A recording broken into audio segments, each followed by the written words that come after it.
today is a product review on Torani's Raspberry Syrup. As you can tell behind me, my husband and I are big Torani fans.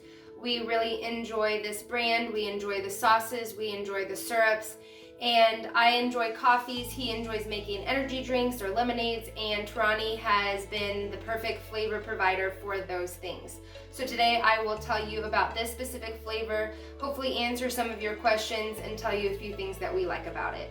On the back of the raspberry syrup, you can see it's great for lemonades, iced tea, handcrafted sodas. I've also put this in smoothies, and with every drink it combines really well with the liquids. It dissolves right in, and there's no separation. I believe this description really hits the nail on the head. It says, with a perfect balance of sweet and tart, the taste of fresh, juicy raspberries. And I would say that this syrup has a good tartness to it, and really just adds a lot of flavor to each drink. Because it does have a little bit of a tartness and it is a little bit thicker, I would start with one pump, stir it up, taste it, and then go from there. Give it a good stir and it combines and doesn't separate.